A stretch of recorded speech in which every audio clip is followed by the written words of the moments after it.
Well, thanks for having me and giving me this opportunity to talk about the story, which is really important for the neighborhood. I mean, my first thought about it was how much this pretty clumsy act, but also amazingly like high level act. I mean, literally approved by SPD leadership, in kind of a clumsy way, but still a intelligence tactic.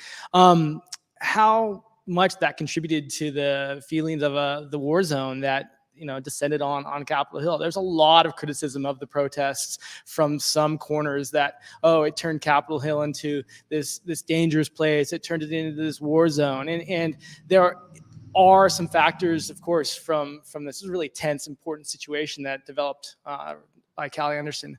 But this documents how much of that feeling, how much of the war and how much of the danger came from another element that we think that, oh, well, this is the protect and serve. It turns out actually, kind of a tactic from maybe a theater of war, something you might have used to defeat the enemy, was being used, a literal disinformation campaign to put bad information into the community and try and scare people and try and get activities and to incent actions, I think, that probably would have really caused a lot of damage and a lot of danger and could have really spiraled out of control. So I feel like, we dodged a bullet, and I'm really glad to see it come to light now. Right. And, during that time, everybody was listening to the radio. Mm-hmm. So it isn't like, clearly the protest groups were definitely listening to the radio. Media was listening to the radio. Residents on Capitol Hill are listening to the radio. So it isn't like it's just the protesters who heard this. The folks that perpetrated this hoax, this improper ruse, as the OPA put it, they were also kind of tapped in and aware that the scanner, as people call it, police radio, had become accessible to everybody. Lots of services had been developed and are still being used now for folks to monitor and record and mark and make it into almost a community effort to listen to the police.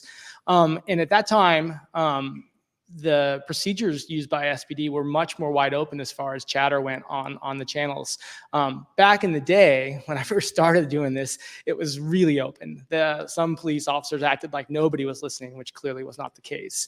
But that became more locked down, and now it's extremely locked down. I mean, in the time since this ruse occurred, so many of the really important communications now have gone into digital encryption on the channels, and you can't hear anything that's going on.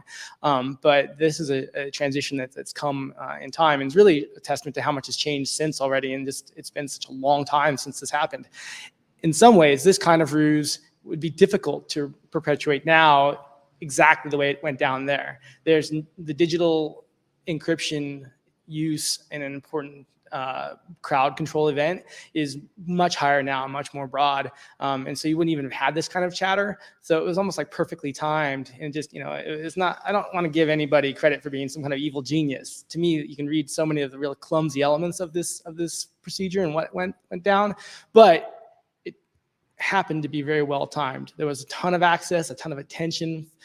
People were frightened. There'd been a shooting at 11th and Pine at the protest the night before. The East Precinct was abandoned. People were worried about being able to call 911. So tensions were very high. This was a real surgical strike. I think that it's important there that you actually, put the whole thing in the big picture. That the day before, someone drove their car into a crowd of protesters, and Dan was shot right there. Dan Gregory. Right, Dan Gregory got shot, and then the driver of the car, the shooter, walked out and walked into the East Precinct. Right, and you're right. That's what happened the day before, and so it was actually like this literally happened. A car came in. Into the protesters, shot a protester. Driver went into the precinct. The next day, the precinct is abandoned. And then later on that night, you hear police chatter saying the Proud Boys are on their way. Sure. And the tactics that were being used by SPD around crowd control, weaponry have been discussed quite a bit. And the damage in the documentation of things like tear gas, We know about those things. This adds yet another weapon that was being deployed in a less strategic way, but still a weapon that was being used. And it was an information weapon. And personally, I mean, beyond the neighborhood, as a journalist, I feel targeted. I'm, certain that the part of the effort there, part of what they were hoping, is for journalists like myself to pick up those messages and spread them. And I can look through my record of Twitter at the time and see elements of where these kinds of stories slip in and how this kind of information can shape what we say and what we're telling people. And you can just start to see the damage that gets done to not only just the information that gets shared, but how it can erode things like reputations and the folks we need to trust. It's a real damaging thing that had occurred. It's interesting you said that, because when I sent the tape over to OPA, I also put in a screenshot from the Seattle Times. And in the Seattle Times, it's just a mention there that, there was reports that the Proud Boys were on their way, but they didn't show up. That was just fabricated false information and made its way into the Seattle Times. Yeah. Right there. Yeah, it's amazing how phrases can become toxic. Simple, like you're just trying to explain the story as a journalist, and if you leave out an attribution or a phrase like, Seattle police said, or via East Precinct Radio we heard, if you leave those things out, all of a sudden you start to make something like a factual part of the record. And that happens in these kinds of stories because it is such a fast moving, such a big story. And there's so many lines of facts that you're writing down. So yeah, I think it's a real, I'm looking through my coverage, I read back through that period. And it is interesting to see some of the risk points. I'm proud when I see moments where, okay, well, we did well. There are times where I see a question, and I do hope there might be more efforts. There's an incident that happened weeks after the June 8th Proud Boys report that we covered that involved a really strange radio sequence of a car driving around with a "Don't Tread on Me" sticker and supposedly shots fired. And it seemed very similar to all this. And at the time, it was very difficult to separate these kinds of events because, as a neighborhood reporter, I was getting them from all angles. I had messages from all sorts of people telling me about the things that they were seeing or what they thought they saw, or often what they had been told other people had seen. And chasing those all down, I guess that's going to be part of the historic process. I am extremely grateful that your process, that you were so strong in it, and that it made good ground, and we learned from it. I think it's amazing, actually, that this has been documented the way it is. I'm interested, though, in everything that did not get documented and all those elements that we still have to dig up and look into because of the amount of damage this one did. I think that there's more damage out there. There might be smaller cuts, but yeah, it's a day for the leaders of Seattle and Seattle police to look at themselves and see about the damage that was done. And speaking of that, I think sometimes other people, it's a big city, almost 800,000 people here, 88 square miles.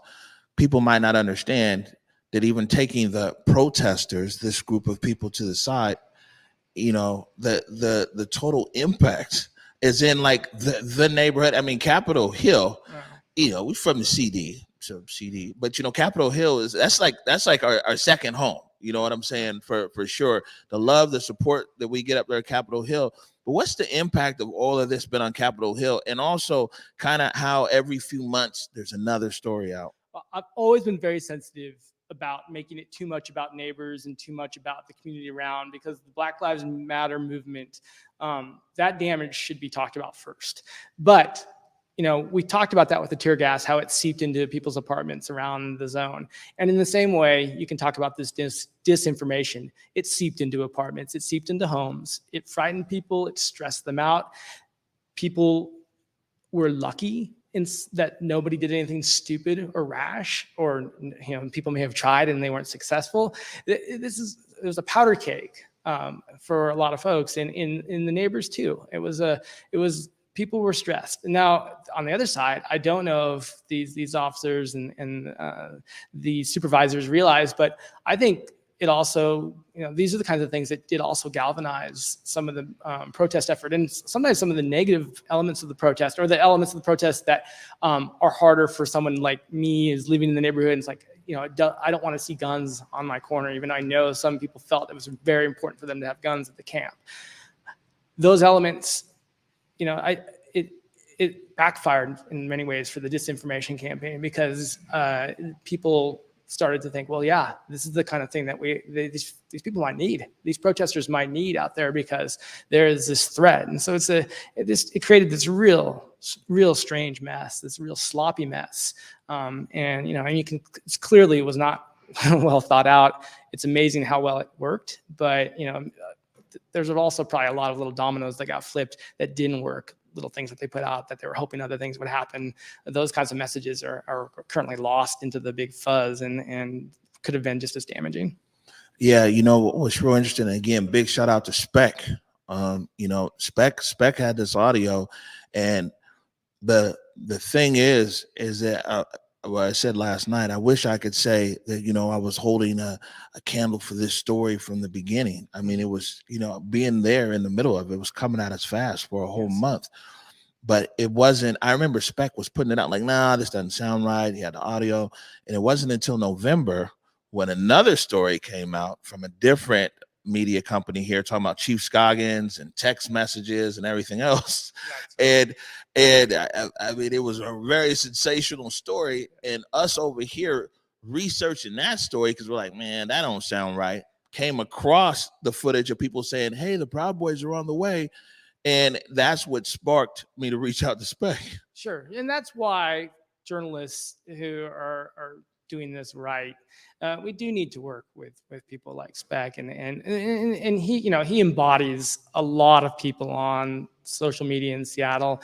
That there were a lot of people working on this, and I don't want to take anything away from his effort. There were others though that were also saying this is weird as hell, and this is dangerous, and this is wrong. And that is, if you want to look for some positive hope out of all this, is that the disinformation threat was identified. It was dealt with to a degree. It was handled, and the situation was calmed the way it needed to be as much as possible. And it is that mixture though of people like Spec, and then people like you, people like me, people like Seattle Times. There is room for all of those kinds of journalists to work together, and it's going to be frustrating sometimes, because I think folks like Spec are going to feel like they're being ignored. But also, I think that a lot of people would acknowledge that there's it's funny, speculative digging into this kind of thing. There's going to be a much wider array of stories to follow and facts to dig into. And there's one thing to pick up some social media around it and to broadcast it. The next step though is to take it to another level and make more come out of it.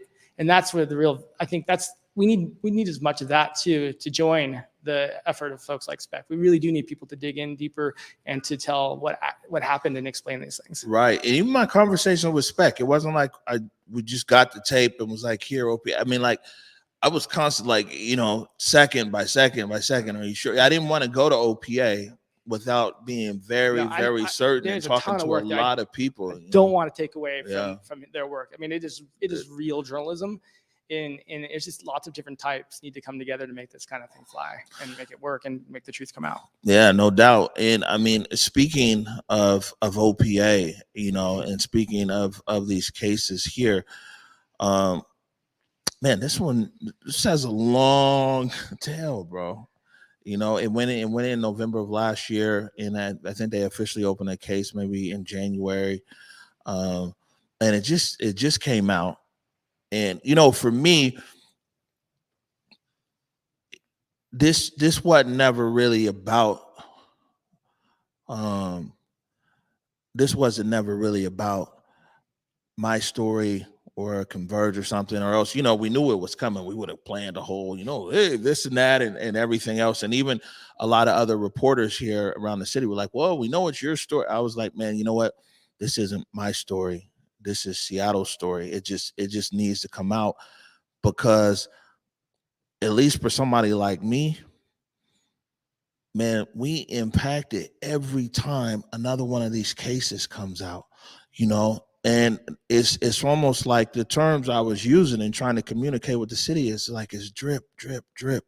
It's like you tear the scab off, and I just wonder in the police oversight ecosystem if people put that in mind, like, man, you know what, how can we best go about this work to be able to, no matter the outcomes, the findings, some we agree, disagree, but we can say that they've gone through the work and they've put it out in a timely process and everything else, because now this is dragged into a new year and into a new administration and to a new world in Seattle policing. I mean, so many of the people that should be on the line are gone already.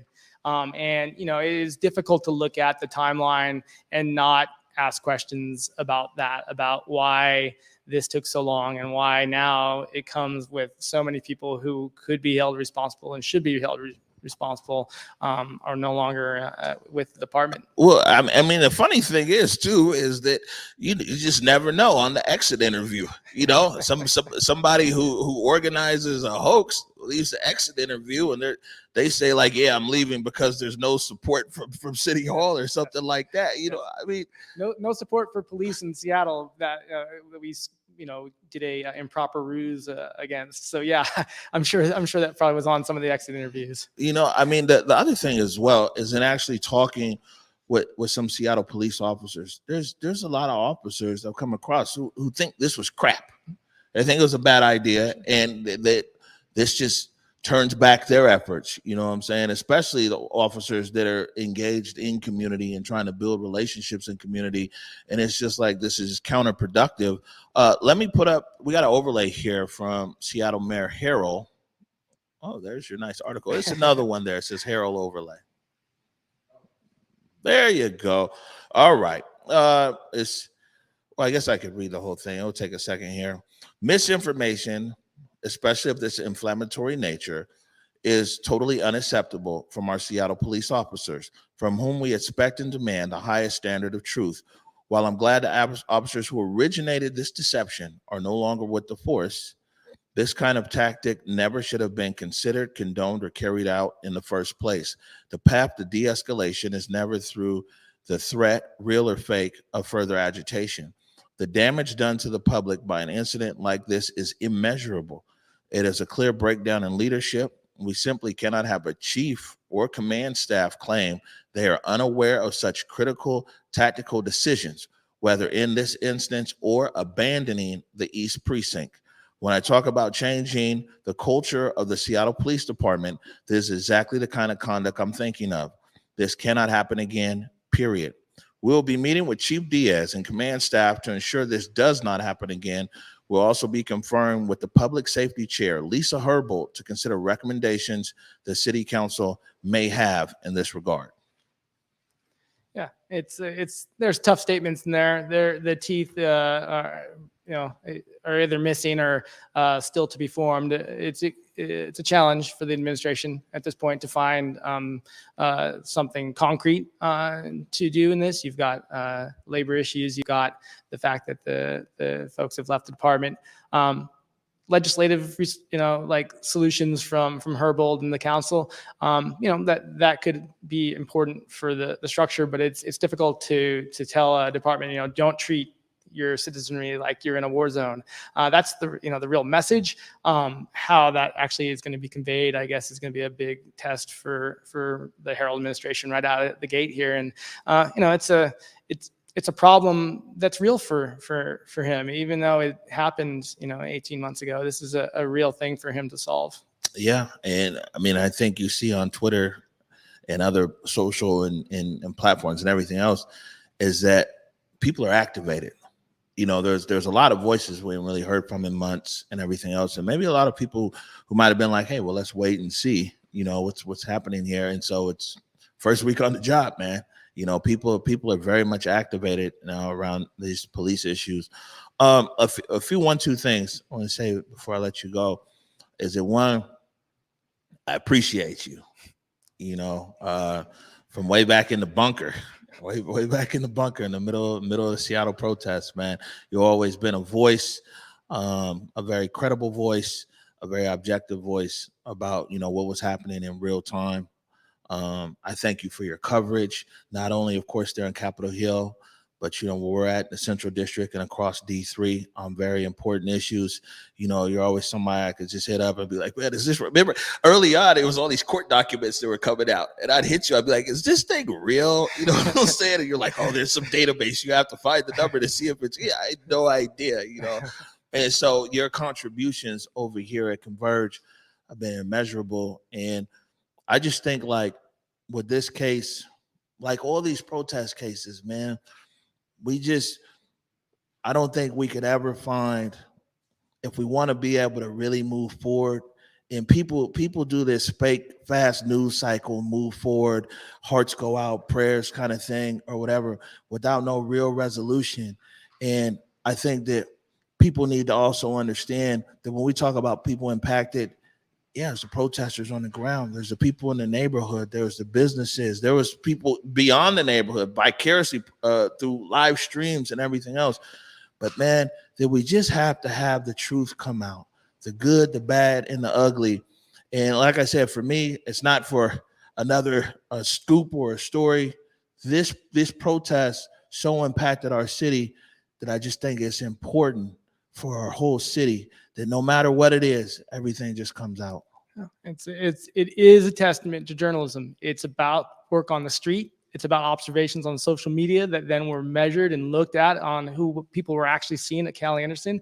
And it is about databases. It's about finding where those reports are and finding out the report number and getting some public information officer to dig up some little piece that then gives you the next piece, and then something gives you a bigger piece, and then all of a sudden you have a complaint or you have an investigation. So I do think that, again, looking for positive things and doing some real soul searching myself around this story, because this was like, I knew this had happened and I knew there was this funky stuff going on the radio, but there's a lot of funky stuff going on the radio. There's a lot of big questions, a lot of things that, go bump in the night and freak you out a little bit. And so, being able to shine light on this one, actually, I decided instead of freaking me out, I do feel better. I feel good that there is an answer finally around one of these. And I think, you can start to draw lines about how it came together, and maybe we can do better on some of the other answers, and maybe, get a little more efficient when it's people like you and me working together, and just the way, or just this ecosystem of journalism that has survived and media that survived here.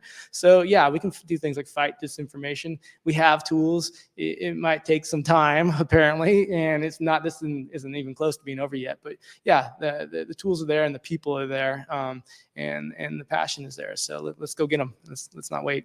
All right, good stuff. Tell people how they can catch up with you in Capitol Hill Seattle blog. Sure. I'm at capitolhillseattle.com, and you can find me on Twitter at jseattle.